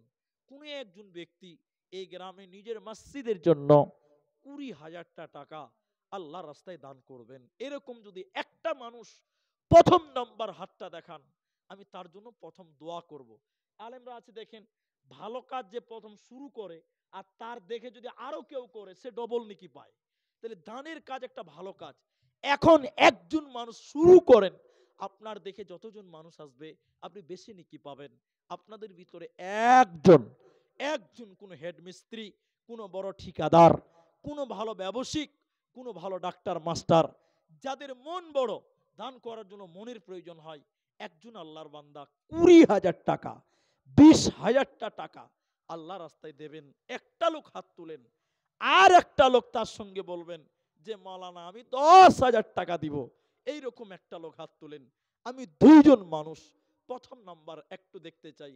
একজন বলবেন আমি 20,000 টাকা মসজিদের জন্য দেব। আমাকে খুশি করতে হবে না, মাদানী সাহেবকে খুশি করতে হবে না, আল্লাহকে খুশি করবেন, পরকালে বদলা পাবেন। এই আশা নিয়ে একটা লোক শুধু আপনি দাঁড়ান যে মাওলানা আমি 10,000, আমি 20,000 টাকা আল্লাহ রাস্তায় দান করবো। ভাই, এই মাঠে একজনকেও আল্লাহর বান্দা হাত তুলতে পারবেন না যে আমি 10,000 টাকা কমসে কম মসজিদের জন্য দিলাম। এই কঠিন গরমের মধ্যে আমি একটু আপনার জন্য প্রথম দোয়া করব। ভাই আমার, একটা লোক, এই মুর্শিদাবাদের অনেক মানুষ দেশের বিভিন্ন অন্তরে যে অঞ্চলে গিয়ে মিস্ত্রিগিরি করেন, ঠিকাদারি কন্ট্রাক্টারি করেন, ব্যবসা বাণিজ্য করেন। আমি আপনাদের ভাই এসেছিলাম 10,000 টাকা শুধু শুরু করতে বলেছি একজনকে দিয়ে। আর একটা আল্লাহর কোন বান্দা 20,000 টাকারও একটা আবেদন রেখেছি। ভাই আমার, এইখানকার ভিতরে মসজিদটা আল্লাহর ঘর বলে 10,000 টাকা একটা লোক শুরু করতে পারেন আল্লাহর বান্দা? আল্লাহু আকবার। মনটা বড় করতে হবে। মসজিদ আল্লাহর ঘর, আমার সঙ্গে আপনার রাগ, গন্ডগোল আরো কিছু হতে পারে, কিন্তু আল্লাহর ঘর, মসজিদের সঙ্গে কোনো শত্রুতা হয় না, মসজিদের সঙ্গে কোনো গন্ডগোল নেই। আপনাদের কাছে তাই আবেদন করি ভাই, আপনাদের 10,000 টাকা যারা ব্যবসা বাণিজ্য করেন, মরে গেলে তো সব পড়ে থাকবে ভাই, কি জবাব দিবেন? আল্লাহ, মসজিদের জন্য বারবার বলা হয়েছিল, একটু উঠতে পারেননি, হাতটা দেখাতে পারেননি। একটা লোক শুধু বলেন এই চুয়াপুকুর লালগোলা এদিকার লোক তো অনেক দান করেন, আমি এইভাবে কোনোদিন বলি না, এইরকম টাইম আমি কোনোদিন এইভাবে বলিনি, কিন্তু আজকে আপনাদেরকে বলছি, একটা শুধু আমার হাতে লেখান, যান যে আপনার হাতে দিলাম, আপনি আমার জন্য দোয়া করবেন। একটা লোক, আল্লাহর বান্দা, একটা লোক বললেন না, 5,000 টাকাও তো বলতে পারেন যে মৌলভী সাহেব আমি 5,000 টাকা দিব মসজিদের জন্য। আল্লাহু আকবার। নবীজি বলছেন জান্নাত কোথায়? আল্লাহ রাসূল বলছেন জান্নাতে ঘর নির্মাণ হবে। এই দুনিয়ায় যদি তুমি জান্নাতে মসজিদ নির্মাণ করো, আল্লাহর ঘর বানাও, সহযোগিতা করো। ইমাম নববী বলছেন যদি সহযোগিতাও করো, বানাল্লাহু লাহু বাইতান ফিল জান্নাহ, আল্লাহ তোমার জন্য জান্নাতে ঘর নির্মাণ করবে। সুবহানাল্লাহি বিহামদি। এই গ্রামের এমন একটা লোক নেই যিনি বলবেন মাওলানা আমি জান আপনার আবেদন রেখে আমি 5,000 টাকা হলেও দিলাম। একটা লোক। আল্লাহু আকবার। সামনে দিক থেকে বড় আশা করছিলাম, স্টেজ থেকেই বলে দিলেন আপনার নিজের। আল্লাহু আকবার। আমাদের ভাই জাকারিয়া মাশাআল্লাহ স্টেজ থেকে বলছেন 10,000 টাকা। আল্লাহু আকবার। একবার তাকবীর দেন, লিল্লাহি তাকবীর। আল্লাহ তুমি ভাইয়ের কামাই রুজিতে তুমি বরকত দান করো, বলুন একবার আল্লাহুম্মা আমিন। আল্লাহ ভাইয়ের পরিবারে তুমি সুখ দিও, শান্তি দিও, বলুন আল্লাহুম্মা আমিন। আল্লাহ তাআলা তোমার কাছে দোয়া করি রব্বুল আলামিন, এই ভাইয়ের আত্মীয় স্বজন যারা কবরবাসী হয়েছে, রব্বুল আলামিন তুমি তাদের কবরের আযাবকে মাফ করো। সবাই বলুন আল্লাহুম্মা আমিন। আল্লাহুম্মা সাল্লি আলাই, আল্লাহুম্মা বারিক আলাই, আল্লাহুম্মা সাল্লি আলাইহিম, আল্লাহুম্মা বারিক আলাইহিম। ভাই জাকারিয়া তিনি 10,000 টাকা। ভাই আপনাদের ভিতরে একটা লোক, এতগুলো মানুষ যদি আপনারা হাত তুলতে পারেন, এখন না পারলে পরে দেন, শুধু নামটা বলে দেন যে মাওলানা আমি দিব। আমাদের স্টেজ থেকে এক ভাই বললেন, তিনি আলেম মানুষ, দিনের খেদমত করছেন, অন্য গ্রামে থাকেন। তিনি বললেন আপনারা এতটি লোক আছেন গ্রামবাসী যারা ব্যবসা বাণিজ্য করেন বা ক্ষেত খামারে কাজ করেন, অন্তত 5,000 টাকা করে হলেও তো একটা করে হাত তুলতে পারবেন। আল্লাহর বান্দা, আমার মা জননীরা, আপনাদের এই চুয়াপুকুর এই পাড়ার পুরুষ ভাইদের দানের অবস্থা আপনারা বুঝতে পারছেন। আমার মায়েরা, আপনারাও পারবেন, 5,000 টাকা মেয়েরাও দান করতে পারে। অনেক জায়গার মেয়েরা টাকার বান্ডিল এনে দিয়ে দেয়, 50,000 60,000 টাকা তুচ্ছতা মনে করে দেয়, যে দুনিয়ার তুচ্ছ মনে করে দান করে দেয়। আমার মা বোনেরা, আপনারাও পারেন যে 5,000 টাকা, 10,000 টাকা, 1,000 টাকা মসজিদ বানাবার জন্য আপনারা দান করতে পারেন। আসুন যদি পারেন আপনারা আল্লাহ রাস্তায় দান করেন। না পারলে 10 বস্তা সিমেন্ট দেবেন, না পারলে 5 বস্তা সিমেন্ট দেবেন। আপনাদের মসজিদের কাজগুলো আপনাদের আগেই নিয়ে যেতে হবে। আমি এত দূর থেকে এসেছি আপনার গ্রামে, ব্রাদার রাহুল ভাই এসেছেন, আপনাদের কাছে কিছু বলবেন, এই জন্য দানের সিলসিলাটা খুব তাড়াতাড়ি সমাপ্তি করতে চাই। মনিরুদ্দিন, মনিরুল চৌধুরী সাহেব, তিনি 5,000 টাকা ফোনের মাধ্যমে ঘোষণা করেছেন। আমরা দোয়া করি, আপনারা শুধু আমিন বলবেন। আল্লাহ কার দোয়া কবুল করে জানি না। আল্লাহ তাআলা তুমি তার কামাই রুজিতে তুমি বরকত দান করো, বলুন আল্লাহুম্মা আমিন। তো মনিরুল চৌধুরী উনি বোধহয় এখানে নাই নাকি গো, তিনি 5,000 টাকা বলেছেন। রব্বুল আলামিন এই দানের বদলে তুমি তার মা বাবার জীবনের গুনাহ খাতাকে মাফ করে, যারা বিপদগ্রস্ত পরিবারে আল্লাহ তুমি তাদের বিপদকে উদ্ধার করো, বলুন আল্লাহুম্মা আমিন। ইমাম বুখারী আলাইহি রাহমা তিনি হাদিসে বলেছেন ইত্তাকুন নার ওয়ালাউ বিশিক্কিন তামার। সহিহ বুখারী হাদিস। আল্লাহ রাসূল বলছেন ইত্তাকুন নার ওয়ালাউ বিশিক্কিন তামার। আল্লাহ রাসূল বলছেন একটা খেজুরের অর্ধেক অংশ দিয়ে হলেও তোমরা জাহান্নাম থেকে বাঁচো। তাহলে খেজুরের অর্ধেক টুকরা দান করেও আল্লাহর জান্নাতে যাওয়া যায়। ভাইজান, 5,000 টাকা বিশাল কিছু আপনি মনে করিয়েন না। আল্লাহ এই টাকার বদলে আপনাকে জাযায়ে খায়ের দান করবেন। কিসের প্রাইমারি মাস্টার না হাই স্কুলের মাস্টার? ওই নার্সারি স্কুলের মাস্টার। আচ্ছা, পঞ্চায়েতের কর্মী তমিজউদ্দিন মাস্টার সাহেব, তিনি 5,000 টাকা। মাশাআল্লাহ। তাহলে 5,000 দুইজন হলো, আর আমার ভাই 10,000 হয়েছে। আলহামদুলিল্লাহ। মাস্টার সাহেবের 5,000 দানের জন্য দোয়া করি রব্বুল আলামিন তুমি তার নেক মাকসাদকে তুমি পূর্ণ করো। বলুন একবার আল্লাহুম্মা আমিন। ইয়া হাইয়্যু ইয়া কাইয়্যুম বিরহমাতিকা নাস্তাগীথ ইয়া জাল জালালি ওয়াল ইকরাম। আল্লাহ তোমার বান্দা দুইজন পাঁচ পাঁচ করে আল্লাহ 10,000 টাকা হলো। আল্লাহ তুমি তাদের নেক উদ্দেশ্য পূর্ণ করে দাও। আল্লাহ তুমি রুজি রোজগারে বরকত দান করো। আল্লাহুম্মা সাল্লি আলাইহি আল্লাহুম্মা বারিক আলাইহি জাযাকাল্লাহ হাইয়াকাল্লাহ বারাকাল্লাহ। আমিন আমিন আমিন। আল্লাহ। মাইজুদ্দিন চৌধুরী কান্তু, জিনাদের নাম বুঝি ইনারা কি নাই এখানে ভাই? মাইজুদ্দিন ভাই এখানে আছেন গো? আল্লাহু আকবার। 5,000 টাকা। একবার তাকবীর দেন, লিল্লাহি তাকবীর। আল্লাহ তুমি তার মনটাকে আরো বড় করো। এই দানের বদলে তুমি জান্নাতে ঘর নির্মাণ করো। বলুন একবার আল্লাহুম্মা আমিন। আল্লাহুম্মা সাল্লি আলাইহি আল্লাহুম্মা বারিক আলাইহি। আল্লাহ মাইজুদ্দিন, আল্লাহ তোমার বান্দা 5,000 টাকা, আল্লাহ তুমি তার নেক উদ্দেশ্য পূর্ণ করো, রুজি রোজগারে বরকত দান করো। আল্লাহুম্মা সাল্লি আলাইহি আল্লাহুম্মা বারিক আলাইহি জাযাকাল্লাহ হাইয়াকাল্লাহ বারাকাল্লাহ।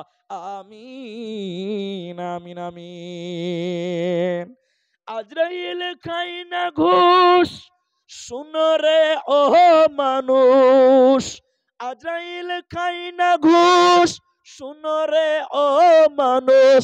কি হবে কালো টাকার পাহাড় গড়িয়া, আইসো একা যাইবা একা, তিন টুকরা কাফন লইয়া। আইসো একা যাইবা একা, তিন টুকরা কাফন লইয়া। আজরাইল খাই না ঘুষ, শুনো রে ও মানুষ। কি হবে কালো টাকার পাহাড় গড়িয়া, আইসো একা যাইবা একা, তিন টুকরা কাফন লইয়া। 5,000 তিনজন হলো গো। কমসে কম আর দুইজন 5,000 করে হবে ইনশাআল্লাহ। 4 নম্বর 5,000 টাকা আর কোন আল্লাহর বান্দা হাত তুলবেন না। আরেকটা লোক বলেন দেখি 4টা খলিফা পূর্ণ হয়ে যাক ইনশাআল্লাহ। আমাদের ইসলামের খলিফা কয়জন একটু মুখ খুলে বলেন ভাই? 4 জন, আবু বকর, ওমর, ওসমান এবং আলী। 4 জন খলিফা, 3 জন 5,000 দিলেন। আরেকটা লোক দেন 4টা পূর্ণ করে দিক ইনশাআল্লাহ। ভাইয়া জলদি করে বলেন 4 নাম্বার 5,000 টাকা, জলদি করে বলেন, দেরি করিয়েন না। আর একটা 10,000 পেয়েছি। এতগুলো মানুষ বসে আছেন, আল্লাহর বান্দা 10,000 টাকাও পারবেন। মনটা বড় করতে হবে। আর জানেন আমাদের রাহুল ভাই, রুহুল আমিন, উনি আমার মতন করে বলবেন আপনাদেরকে। আমি যেভাবে বলছি উনি বলবেন না, তিনি খালি বক্তব্য রাখবেন। তাহলে আদায়ের ঝামেলাটা শেষ করতে হবে। আপনারা যারা দিবেন, দেখেন ঘড়ি কাটায় 10:30 বাজতে চলেছে, জলদি করে আসেন। 5-7 মিনিটের মধ্যে আল্লাহর বান্দা যারা দেবেন আসেন। তাহলে 4 নাম্বার 5,000 টাকা। আর কোন আল্লাহর বান্দা আছেন যদি একটু উঠেন না আমার মা বোন। আচ্ছা মহিলা প্যান্ডেলে একটা ভলেন্টিয়ার যারা আছে, মায়েদের হোক ভাইদের হোক, যদি ভলেন্টিয়ার থাকে একটু যান। আমার মায়েরা আপনারা 1,000 2,000 5,000 হাতের কানের গয়না কাটিগুলো দেন। আর আপনারা যদি কেউ সিমেন্ট দিতে পারেন 5 বস্তা 10 বস্তা একটু লিখবেন। কোনটা? আজহারউদ্দিন, এটা না? মাশাআল্লাহ মাশাআল্লাহ। কি কাজ করে? রাজমিস্ত্রি। আজহারউদ্দিন, তিনি 5,000 টাকা, 4 খলিফা। লিল্লাহি তাকবীর। আল্লাহ তুমি ভাই বিদেশে কর্মক্ষেত্রে রাজমিস্ত্রি কাজ করে, আল্লাহ তুমি ভাইকে সহি সালামতে রাখিও। বলুন আল্লাহুম্মা আমিন। আল্লাহ গো তুমি তার নেক হায়াতকে তুমি দারাজ করো। বলুন আল্লাহুম্মা আমিন। আল্লাহুম্মা সাল্লি আলাইহি আল্লাহুম্মা বারিক আলাইহি। তাহলে 4 জন হয়ে গেল, 4 খলিফা। কিন্তু আরেকটা দেন, 5টা করেন। কই জমিরউদ্দিন? কোনটা গো? জমিরউদ্দিন সাহেব কোনটা? এটা নাকি? ওইটা জমিরউদ্দিন সাহেব। কি কাজ করেন? মিস্ত্রি নাকি? কিসের ব্যবসা? আচ্ছা, বাড়িতে থাকে, মাঝে মাঝে মাছ টাছের আবিজাবি ব্যবসা করে, 10 রকম ব্যবসা। জমিরউদ্দিন 5 নম্বর হয়ে গেল, 5,000 টাকা। লিল্লাহি তাকবীর। আল্লাহু আকবার। আল্লাহুম্মা সাল্লি আলাইহি আল্লাহুম্মা বারিক আলাইহি ইয়া হাইয়্যু ইয়া কাইয়্যুম বিরহমাতিকা নাস্তাগীথ। ইলাহাল আলামিন, তোমার বান্দা একজন একজন করে 5 জন 5,000 টাকা। আল্লাহ আর একজন আমার ভাই 10,000 টাকা দিয়েছে। রব্বুল আলামিন প্রত্যেকের নেক আশা উদ্দেশ্য তুমি পূর্ণ করো। আল্লাহুম্মা সাল্লি আলাইহি, আল্লাহুম্মা বারিক আলাইহি, জাযাকাল্লাহ, হিয়াকাল্লাহ, বারাকাল্লাহ। আমিন, আমিন, আমিন। সোনালী যুগের সেই ওমর খালিদ, আজ তোমাদের বড় প্রয়োজন। সোনালী যুগের সেই ওমর খালিদ, আজ তোমাদের বড় প্রয়োজন। তোমাদের অভাবেতে ধরণীতে আজ চলছে জালিমের নিপীড়ন। আজ তোমাদের বড় প্রয়োজন। সোনালী যুগের সেই ওমর খালিদ, আজ তোমাদের বড় প্রয়োজন। ভাইয়া, আল্লাহর কোন বান্দা আর যদি থাকেন 5 জন হলেন 5,000 টাকা। আচ্ছা, কেউ বলবেন যে আমি 5 বস্তা সিমেন্ট দান করবো, এরকম কেউ একটা লোক হাত তুলে তো ভাই, 5 ব্যাগ সিমেন্ট দিব, এরকম লোক 5টা বস্তা সিমেন্ট। আল্লাহর কোন বান্দা 400 টাকা করে হলে কয় হাজার হবে? 2,000 টাকা। আছেন কোন আল্লাহর বান্দা 5 ব্যাগ সিমেন্ট দিবেন, এরকম একটা লোক কেউ হাত তুলে? রাজমিস্ত্রি মানুষ, আমি এখন চাইছি না, আপনি পরেই দিবেন, খালি নামটা বলেন। আর সময় খুব শর্ট, বক্তা চলে এসেছে, এদের বক্তা চলে এসেছে, আর একদম টাইম বাড়াবো না। দেখেন 10:30 বাজতে 1-1.5 মিনিট বাকি আছে, এইটাই শেষ। ভাইয়া, হায়াত বাকি তো ফের মোলাকাত বাকি। অত্যন্ত অনুরোধের সঙ্গে, বিনয়ের সঙ্গে আপনাদের অনুরোধ করব, মসজিদটা আপনাদের, আপনারা নিজের দান নিজে জ্ঞান করে দিবেন, এটা আপনাদের কাছে আবেদন করলাম। আর মা বোনদের কাছে আমি লোক পাঠাতে বলেছিলাম, হয়তো আছে ওখানে মা বোন। প্রজেক্টর চলছে না, প্রজেক্টর ম্যান কি করছে? প্রজেক্টর ম্যান ভাই আমার পরে রাহুল ভাই এসেছেন, উনি নামার পরে কি প্রজেক্টর চালিয়ে লাভ আছে? একটু চেষ্টা করেন। আর ভাই আপনারা এই শেষের বেলায় 1,000 টাকা করে দিবেন, এরকম যদি কেউ থাকেন বলেন তো, চট করে বলেন 1,000 টাকা দিবেন। 1,000 টাকা দিবেন। আপনি এই যে আসেন, একটু নামগুলো বলেন দেখি। তবে যদি 5,000 দেওয়ার মতন হয় না, 1,000 দিয়েন না। হুমায়ুন চৌধুরী নবাব 1,000 টাকা। রোশন শেখ ডিহিপাড়া থেকে 2,000 টাকা। জিয়াউর রহমান খামারপাড়া থেকে 1,500 টাকা। সুজাউদ্দিন ডিহিপাড়া থেকে 1,000 টাকা। দিলওয়ার হোসেন ডিহিপাড়া থেকে 2,000 টাকা। নয়ন শেখ ডিহিপাড়া থেকে 1,000 টাকা। মাশাআল্লাহ। মিনহাজুল 1,000, বাবু 1,000। আর কে দিবেন 1,000 টাকা বলেন তো ভাই, একটু দেখে শেষ করে দিই। আচ্ছা, আমরা অনুরোধ করব আমার ভাই তিনার হাতে একটু শেষের বেলায় সম্মানার্থে কিছু মসজিদের জন্য দান করবেন। আল্লাহ তাআলার কাছে দোয়া করি, আল্লাহ তাআলা ঈমান আমলের উপরে অবিচল থেকে দুনিয়াতে চলার তুমি তৌফিক দান করো, বলুন আল্লাহুম্মা আমিন। ইলাহুল আলামিন, আমাদের যারা মারা গেছে তুমি তাদের কবর শাস্তিকে মার্জনা করো, আমরা বলি আল্লাহুম্মা আমিন। ইলাহুল আলামিন, তুমি বড় দয়াবান, তুমি বড় ক্ষমাবান, তুমি বড় রহমান। আমরা যারা গুনাহগার, তোমার গাফফার নামের উসিলায় আমাদেরকেও ক্ষমা করো, আল্লাহুম্মা আমিন। আল্লাহ তাআলা আমাদের মসজিদকে তুমি কবুল করো, আমাদের আলোচনাকে তুমি কবুল ও মঞ্জুর করো, আমরা বলি আল্লাহুম্মা আমিন। হায়াত বাকি তো ফির মুলাকাত বাকি। ওমা আলাইনা ইল্লাল বালাগ ওয়া আলাইকুমুল হিসাব। আসসালামু আলাইকুম ওয়া রাহমাতুল্লাহি ওয়া বারাকাতুহু। ওয়ালাইকুম আসসালাম ওয়া রাহমাতুল্লাহি ওয়া বারাকাতুহু। আলহামদুলিল্লাহ, জনাব শেখ আব্দুর রহমান হাফিজাহুল্লাহ খুব সুন্দরভাবে কিয়ামতের আলামত এই বিষয়কে সামনে রেখে আলোচনা রাখছিলেন। খুব ভালো লাগছিল, এবং এলাকাতে হয়তো ওই ধরনের আলোচনা খুব কম হয়। আপনারা নিত্য নতুন আলোচনা শুনতে পেলেন। জাযাহুল্লাহু খায়রান হাসানাল জাযা। এবং তারপরে পরে আপনারা আপনাদের মসজিদের জন্য কিছু ওনার মাধ্যম দিয়ে দান করলেন। উনি আবেদন রেখেছিলেন, আপনারা অনেকে পূরণ করলেন এবং অনেকে এখন পর্যন্ত দান দেননি। যারা দিতে বাকি আছেন, ভাবছেন দেব, অবশ্যই দেওয়ার চেষ্টা করবেন। প্রত্যেকের প্রতি আমার আবেদন থাকবে যে যারা এখানে উপস্থিত হয়েছেন, হালকা হলেও 10 টাকা, 50 টাকা, 100 টাকা হলেও আপনাদেরই মসজিদের জন্য অবশ্যই দান করবেন। কেউ খালি হাতে যাবেন না। অবশ্যই যে যা পারবেন আপনাদের মসজিদের জন্য দান করবেন। এই টাকাটা বাইরে যাবে না।